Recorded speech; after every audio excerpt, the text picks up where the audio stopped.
June 2న Telangana రాష్ట్ర అవతరణ ఉత్సవాలను అత్యంత వైభవంగా నిర్వహించడానికి రాష్ట్ర ప్రభుత్వం సిద్దమైంది. పెరెడ్ గ్రౌండ్ లో రాష్ట్ర అవతరణ వేడుకలను ఘనంగా నిర్వహించనుంది. అవతరణ వేడుకలపై ఉన్నత అధికారులతో సీఎస్ శాంతికుమారి సమీక్షా సమావేశం నిర్వహించి పలు సూచనలు చేశారు.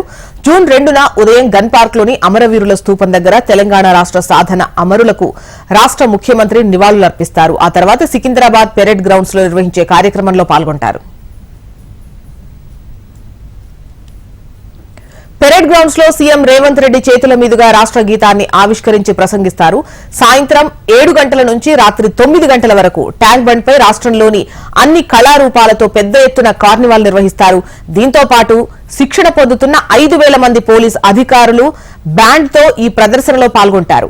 ట్యాంక్ బండ్ పై దాదాపు 80 స్టాల్స్ ఏర్పాటు చేసి హస్తకళలు, చేనేత, స్వయం సహాయక బృందాలచే తయారు చేసిన పలు వస్తువులతో పాటు నగరంలో పేరొందిన హోటల్స్ చే ఫుడ్ స్టాల్స్ ఏర్పాటు చేయిస్తారు. ఈ కార్యక్రమానికి హాజరయ్యే నగర పౌరులతో వచ్చే పిల్లలకు పలు క్రీడలతో కూడిన వినోదశాలను ఏర్పాటు చేసేందుకు ప్రభుత్వం సిద్దమైంది.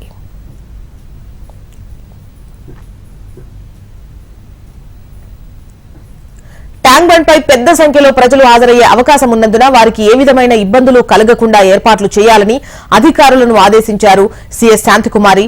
ట్యాంక్ బండ్ పై సాంస్కృతిక ప్రదర్శనల అనంతరం ఆకర్షణీయమైన బాణాసంచా ప్రదర్శనతో పాటు లేజర్ షో ఏర్పాటు చేయనున్నారు. రాష్ట్ర అవతరణ సందర్భంగా అన్ని ప్రభుత్వ కార్యాలయాలను విద్యుత్ దీపాలతో అలంకరించనున్నారు. అయితే తెలంగాణ ఆవిర్భావ దినోత్సవాలకు సోనియా గాంధీని ఆహ్వానించాలని రాష్ట్ర కేబినెట్ నిర్ణయం తీసుకుంది.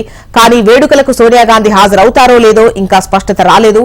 మరో 2 రోజుల్లో సోనియా రాకపై క్లారిటీ రానుంది.